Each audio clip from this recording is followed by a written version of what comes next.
bertanya tentang sejarah Wonogiri. Pertama kali disebut Wonogiri itu gimana sih Pak?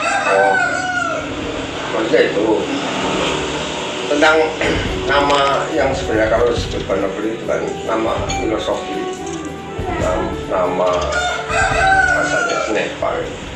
Kalau yang bahasa Wonogiri itu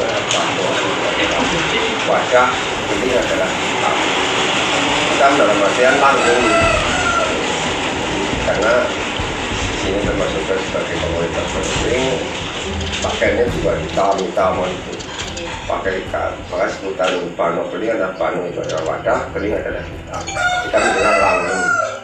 Langgeng karena tujuan manusia hidup ini kan tujuannya ke nanti pada alam selanjutnya, maka kan makna Wonogiri. Terus Pak, biasanya kalau misalnya di sini kan biasanya ada adat gitu kan? Ya. Nah itu biasanya dilakukan pada hari apa gitu? Kalau tentang kegiatan adat di sini itu sudah ada kalender kegiatannya 1 tahun, termasuk setiap bulannya juga sudah ada ketentuan hari dan tanggalnya. Karena yang namanya adat tradisi di sini itu tidak hanya 1 bulan itu, karena rata-rata sudah 12 bulan termasuknya sudah ada kalender kegiatan. Ya contoh kalau bulan di sini pakainya bulan Jawa, karena orang Jawa itu menunjukkan bulan Jawa, tanggalnya juga Jawa. Pakai tanggalnya tanggal Aboge. Makanya kan tidak menggunakan tanggal Masehi.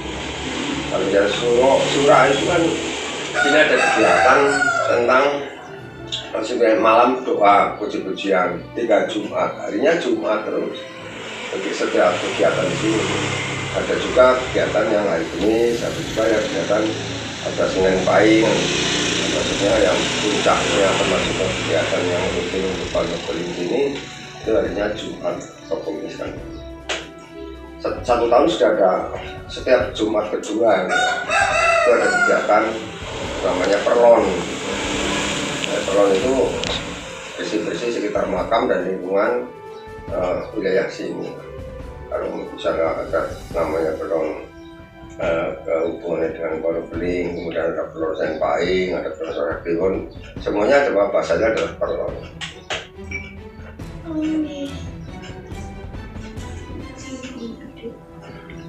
Ya tentang pohon besar itu sama?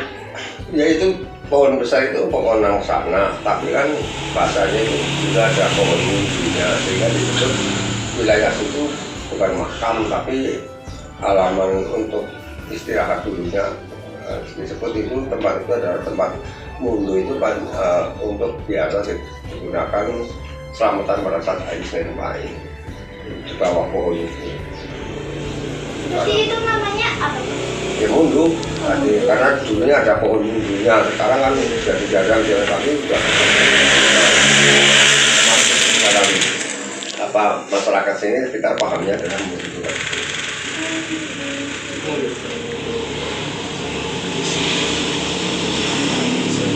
Iya, kalau boleh tahu itu kan ada makam kiai. Kalau boleh tahu namanya siapa? Tidak, kalau di mundu tidak ada makamnya. Nah itu yang Wonogiri. Oh, Wonogiri itu karena Wonogiri nama aslinya Wonogiri itu sampai sekarang belum pernah dipublikasikan. Walaupun ada, ya artinya ada namanya tapi tidak boleh dipublikasikan seluruhnya. Dirahasiakan. Ya karena ya makanya kalau sebenarnya kalau masalah pada umumnya sini tahunya Wonogiri. Ya, karena Wonogiri bukan nama tokoh. Wonogiri tadi yang saya sebut adalah sebagai filosofi. Ya, makanya sebenarnya nama aslinya ada, tapi sampai sekarang siapa saja yang tanya siapa aslinya tidak diperbolehkan untuk menyampaikan secara umum. Walaupun saya juga berpegang teguh untuk siapa saja tidak boleh mengerti tentang siapa. Padahal itu sejarah juga kaitannya dengan kalau pertanyaan tentang itu ada juga yang namanya patihnya Yetoli yang bikin sangat tunggal di Cikakak itu.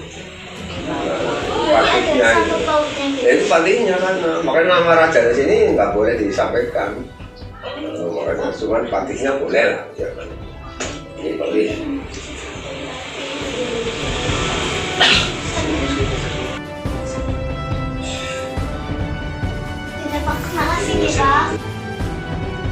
Sosok Kiai Bonokeling yang makamnya ada di Desa Pekuncen, Kecamatan Jatilawang, Kabupaten Banyumas adalah sosok yang misterius.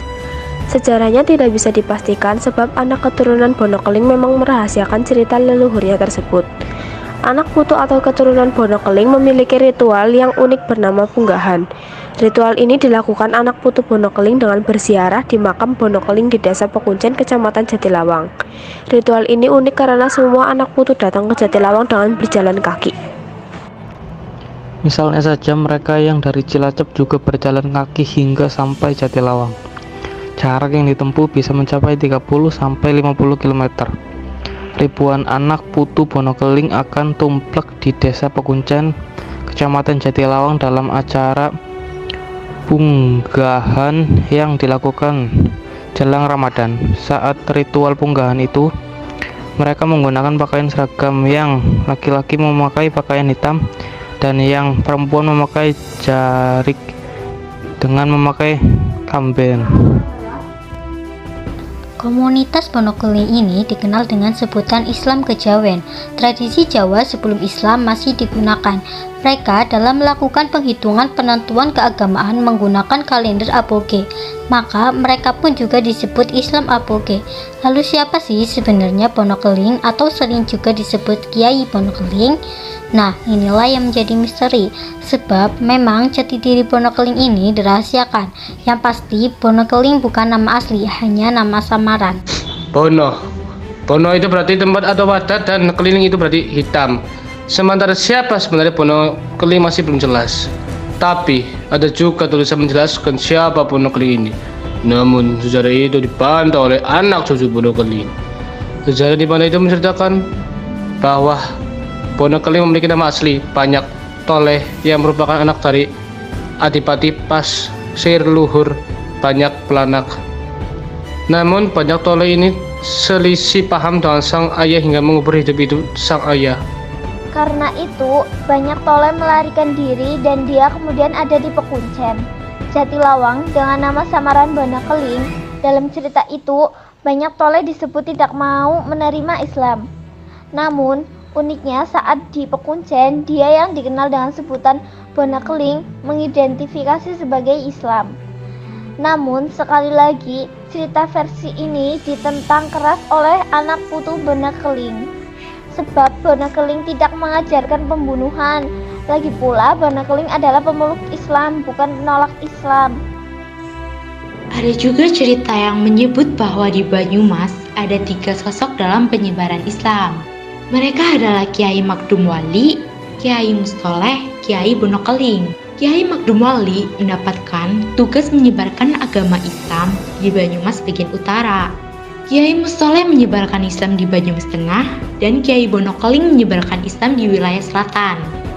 Dugaan yang muncul, dakwah yang dilakukan Kiai Bonokeling belum sempurna, sehingga pengikutnya lebih kental dengan nuansa Jawa. Namun, sekali lagi, sosok Bonokeling ini masih misterius. Sosok ini masih dirahasiakan oleh keturunannya.